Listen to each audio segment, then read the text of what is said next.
Welcome to the Deep Dive. Today we're venturing into the world of dystopian young adult fiction, Hmm. and our focus is End of Crows, Book 1, which is the first in the Order and Chaos series. It's by R.A. Lingenfelter, who also writes as Rayanne Hadley. Right. Now, you've told us you're curious about these kinds of gripping narratives and also about the authors behind them. Yeah, the people who actually create these worlds. Exactly. So our mission today is to really get a handle on this book, its core ideas, what makes it tick, and maybe understand a bit about the author's own journey. And we're looking at, what, the usual spots? Amazon, Goodreads? Yeah, the Amazon and Goodreads pages for the book, and we also checked out the author's website for some background. Okay, sounds good. Where do we start? Well, let's dive right into the book's premise. What kind of world are we dropped into? Well, it's pretty stark. Lingenfelter paints this future controlled by a regime called the Dominion, and basic freedoms, they're just gone. The Amazon description actually says, for the main character Willow, things like high school are just distant memories akin to fairy tales lost in time. Wow, okay. So that sets a bleak tone right away. It's not just background noise, it's the reality. It is, but then you have the resistance. Ah, yes.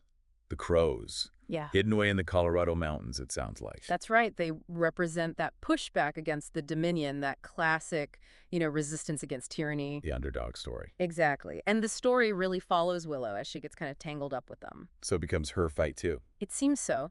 The narrative frames it as a fight for human dignity, which is a powerful concept against this oppressive control. It's about more than just surviving physically. It's about holding on to what makes you human, maybe, when everything else is trying to crush it out of you. I think that's a good way to put it. The book seems to really dig into that tension, liberty versus subjugation, hope versus despair, that constant struggle. It sounds like fertile ground for a story, and you mentioned it's book 1. Yeah, End of Crows kicks off a 6-book series called Order and Chaos. 6 books. Okay, so she's definitely planning a long arc here. This first book sets the stage. It seems that way. It suggests these themes aren't just wrapped up neatly by the end of page 178. Speaking of which, 178 pages. That's relatively concise for YA fantasy or dystopia, isn't it? Yeah, it is, yeah. Published back in July 2020, so it's been around long enough for people to find it. Okay. Now, let's pivot a bit because the author's story, R.A. Lingenfelter's story, is, well, it's something else. It really is quite unexpected. The bio information paints this picture of a huge career change. Huge is right. Over 25 years as an automotive mechanic. And then transitioning to become an international award-winning author and filmmaker, that's not your everyday path. Not at all. It makes you wonder how that background, the hands-on mechanical side, might feed into her writing. Definitely. And the story of how it started, it's kind of wild. Yeah, the catalyst. Apparently her father had a strong reaction when she was fired while on maternity leave. Right. And the bio on Amazon jokes that her first writing notes were about creative ways to dispatch her old boss using cars. Huh. Well, maybe a dark spark, but it clearly ignited something creative. It sure did. And it obviously resonated. That initial frustration somehow turned into this successful creative outlet. You have to wonder if that mechanical background maybe helps with the action sequences, the practical side of things that readers seem to like in the book. That's a really interesting thought. Maybe it grounds the action somehow. And she's definitely found success. End of Crows got an international gold medal, readers' favorite award for YA adventure in 2022. And there's more, right? Her Goodreads page lists a 2023 Cadmus International Award, and the Amazon bio mentions a silver medal for Book 2, Flight of Sparrows. Yeah, these aren't small things. They show real recognition. Plus, having 4 novels hit #1 on Amazon, that points to a solid readership. Absolutely. People are seeking out her work. It says a lot about her storytelling. And her ambition doesn't stop at books. Her website mentions wanting to see End of Crows adapted for the screen. And there's that story about the scam, too, where she wanted help promoting her book, got scammed, and then just learned how to make book trailers herself. Yeah, talk about resilience. She takes a negative and turns it into a whole new skill set. And apparently a successful one. Over 21 international film awards for those trailers.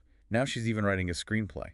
It's pretty incredible, just expanding her creative reach, all seemingly stemming from that initial shift. It really highlights her drive. And her website also says she's open to sharing what she's learned with new authors. That's great, sort of paying it forward. So when you know all this about the author, the big career change, the resilience, overcoming setbacks, It adds a layer to reading the book, doesn't it? It really does. You start thinking maybe those themes of resilience and fighting the odds in End of Crows echo some of her own life experiences. Could be. Now, thinking about the book itself, the descriptions often compare it to some heavy hitters. Right. You see the Hunger Games, Red Dawn, even 1984 mentioned, which gives you a quick idea of the genre, the feel. Useful reference points. Hmm. But didn't she also say she wants her own unique voice? Exactly. Amazon mentions that. So while the comparisons help locate it, she's aiming for something distinct. So how does it seem distinct? What jumps out? While the pacing seems key, Goodreads highlights lots of suspense and action, and readers on Amazon consistently call it a page turner. Fast-paced action, then. Seems like it, and there was that mention of hints of the supernatural. Ah, okay. That could definitely set it apart from purely political dystopias, a genre blend. Could be. And reviewers also focus on the characters, especially Willow, and the world building. People seem to really connect with her and the world of the Dominion. Yeah, Goodreads reviewers mention well-developed characters and getting invested.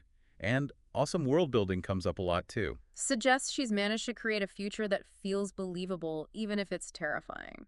And the writing style itself. I think I saw a quote about it being quite direct. Yes. A reader's favorite review quoted on Amazon mentioned tight, straight-to-the-point sentences and paragraphs. Which would definitely help drive that pace, keep you hooked. For sure, keeps the focus sharp on the action and Willow's immediate struggles. And thematically. Despite the grim setting, there's still hope, right? That Yeah. spark of resistance. Yeah, that seems crucial. It's a common element in dystopia, but reviewers highlight it here. That balance between the darkness and the fight against it. And someone mentioned it felt relatable, even in this future setting. A review quoted on the author's site talked about the relatable themes of like hope and love, even in the middle of all the struggle, those core human things. Okay, so let's talk reader reactions overall. The scores look pretty good. They do. 4.9 on Amazon, 4.56 on Goodreads. That's generally a strong, positive signal. And what are people saying specifically in the reviews? On Amazon, you see things like cut above the rest plotline, praise for the characters, easy to read, definite page turner, lots about the suspense. Sounds like it delivers on the thriller aspect. Definitely. Great young adult thriller, awesome world building. Those phrases pop up again and again. Seems she hit the mark for many readers in terms of excitement and immersion. And the comparisons keep coming up from readers too, right? Like Divergent? Yeah, that one comes up. There's a specific quote from a Goodreads reviewer. Readers who enjoyed Divergent and Hunger Games will love R.A. Lingenfelter's End of Crows. That's a pretty strong endorsement for fans of the genre. Sets expectations. It does. It tells potential readers, if you like those, this might be right up your alley. Was there any constructive criticism? Anything people wished was different?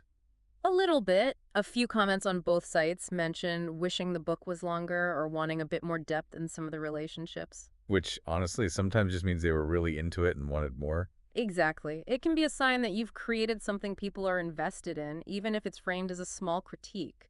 They just didn't want it to end. Right. So, wrapping this up, it sounds like End of Crows offers a pretty potent mix. A compelling dystopian setup, a strong hero in Willow, big themes like freedom and rebellion. And all from an author whose own path into writing is, frankly, inspiring. Truly. So for you, our listener, especially if you're drawn to these kinds of engaging stories and the people who create them, End of Crows seems like a solid pick. Fast-paced, relatable core emotions, interesting world. Yeah, it delivers on those counts, according to readers. And thinking about R.A. Lingenfelter, going from fixing cars to winning awards for books and films, it does make you wonder, doesn't it? What unexpected turns or, I don't know, hidden talents might be waiting to reshape your own story. It's definitely something to ponder, a great thought to end on. Thanks for exploring this one with us on The Deep Dive.